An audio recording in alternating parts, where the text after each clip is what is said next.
Hello friends, welcome to the channel 3 Hours Education. Today we are going to talk about the distribution of alluvial soil in our country. Okay, so look at the map of India.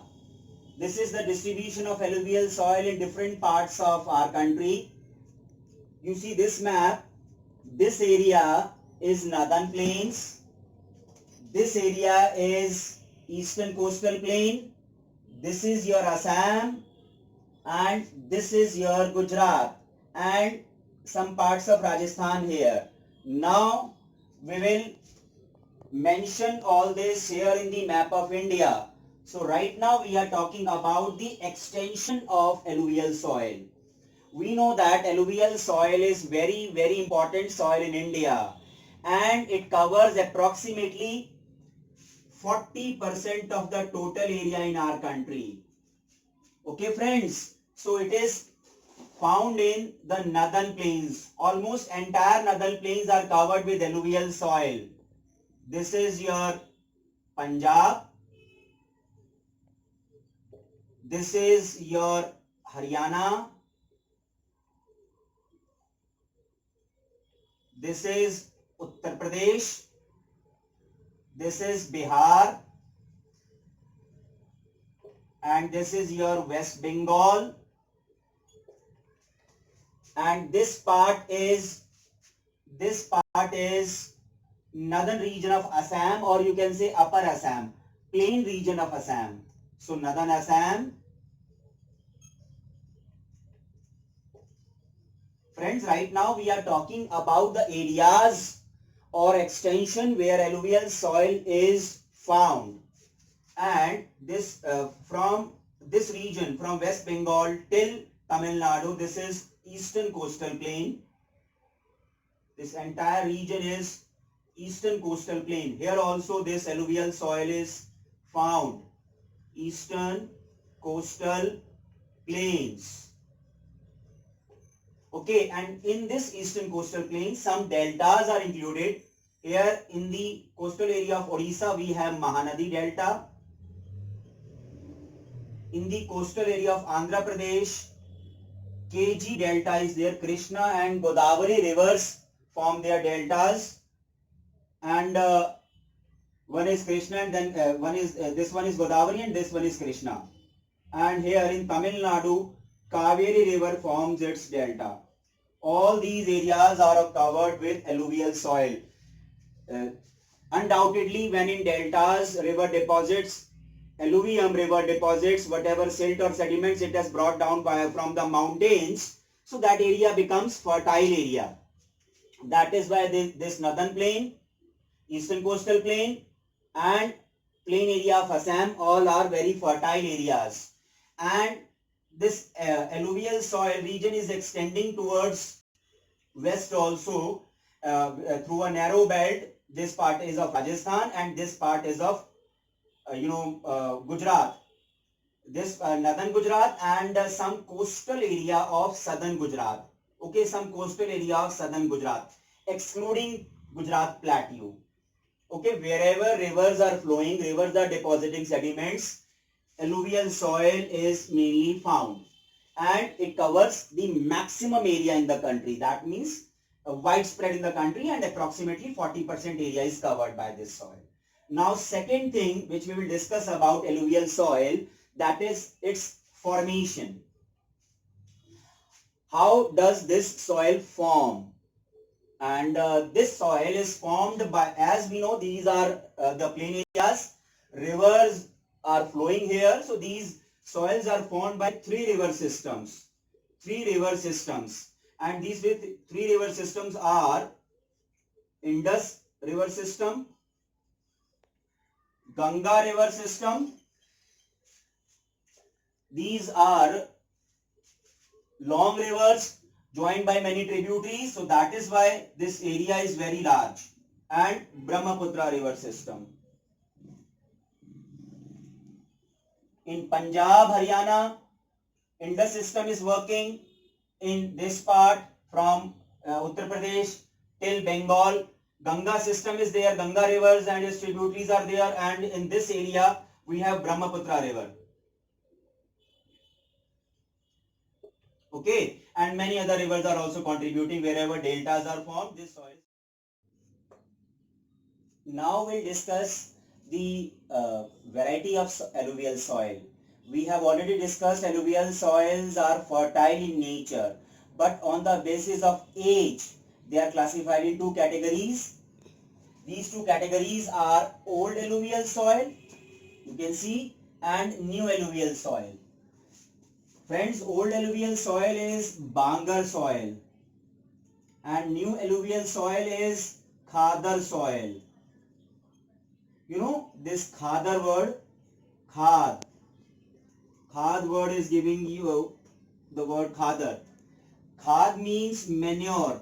Actually, Khadar soil is formed near the course of the river. That is why it is more fertile. We will try to understand this with the help of a diagram. What happens, as I told you earlier also, there is no need to have any kind of rote learning. If you understand the concept, always you will remember. So suppose this is your river and river is flowing from north to south, and when flood occurs during rainy season mainly, or whenever in river we have huge amount of water, it spreads on either sides. River is spreading on either sides, this side as well as on this side, right? On both sides river is spreading. Okay, so when it spreads, it deposits alluvium which it has brought from the mountains. Huge quantities of sediments and silt content is brought down from the mountains by the river. All that is deposited during floods on either side of the river, right? But the area where river is not reaching, obviously that will have coarser material. The area where river is reaching will have fine material, and the area where river is not reaching every year, it will have coarser material. That is why I am saying Khadar is found near the course of the river on either sides. Bangar is found away from the course of the river on either sides, right? So that is why Khadar consists fine particles. Khadar, now important points about Khadar: more fertile, as just now we have discussed. Second, it has fine particles. Third, it is found near the river. Fourth, why all this happens? Because it is renewed every year. It is new soil. It is renewed every year. Okay. These are the important features of Khadar. Now, on the other hand, what are the important features of Bangar? Number one, as we have discussed, Khadar is more fertile, so Bangar is less fertile. Right? As we have discussed, Khadar is found near the river, Bangar is found away from the river. So easily we can remember the features, and sometimes we get a question, differentiate between these two, and we mix match. As a student, we mix match. So what is the easy way? Always remember, Khadar means khad, and khad means manure. Manure means fertile soil. Okay. So now important points about Bangar. First important point, less fertile. It is less fertile. Second important point, it is found away from the river. As in the diagram we have seen, away from the river. Okay. And then it has coarse material. Okay. This coarse material is having higher content of calcium, and you can say conker nodules are there. Okay. So less fertile, found away from the river, and coarser material it contains, plus it is not renewed every year. That is why it is less fertile. Not renewed every year during floods by the river. So easily we can remember the points for Bangar as well as for Khadar. Now we will talk about chemical composition. Friends, in alluvial soil we have calcium content, and it is very rich in calcium content. Okay, but it is poor in phosphorus content, and some amount of lime content is also there. Calcium, phosphorus, you can say phosphoric acid, and lime, but it is very rich in calcium content, and that calcium content also is more in Bangar soil, which is less fertile comparatively. So this is about the chemical composition. Now, as we have already discussed many times, this soil is very fertile in general. Obviously, when it is very fertile, it is suitable for cultivation on large scale. So that is why it has intensive cultivation. This area has intensive cultivation.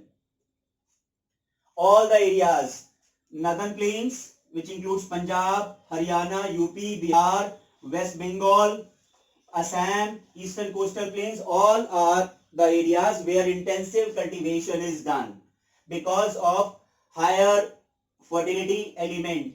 And which crops are grown here? We know that in Punjab, Haryana and UP, wheat cultivation is very popular. So wheat cultivation is there. Okay. And in coastal areas, high rainfall is there and this well-drained fertile soil is there. So rice cultivation is there. You can say paddy farms are there. Okay. And UP and Bihar are very popular for sugarcane cultivation. That is also because of this soil. Sugarcane cultivation is there. Several types of pulses are grown here, pulse crops. Okay. And some other cereals are also grown here. Already we have written two cereals, wheat and rice. Other cereals are also grown here. Now these are important crops grown here.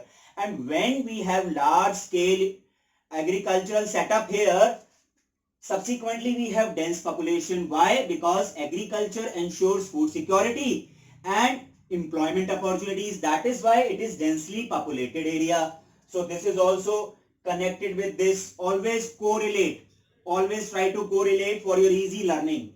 And some drier areas are there. All areas are not receiving high rainfall, and soil moisture is also less in several areas. So with the help of reclamation means up to some extent irrigation and up to some extent use of biomanures, we can use drier areas also for intensive cultivation. Drier areas like some parts of some parts of northern Gujarat and some parts of Rajasthan, we can use for cultivation on large scale with the help of reclamation and irrigation. So all these things we have discussed. Now we have understood how to remember very easily without any kind of rote learning all the concepts. Okay, now you can answer easily all the questions. Now those who have, I would remind you, those who have not subscribed the channel, subscribe the channel and press the bell icon. You will get the notification for all upcoming videos, because other soils also will be discussing in the upcoming videos. And comment in the comment box whichever topic you feel it is difficult and I should make more videos. Plus, how did you find it, and any kind of suggestion, most welcome. Okay, so thank you very much. Stay fit and fine. God bless you all.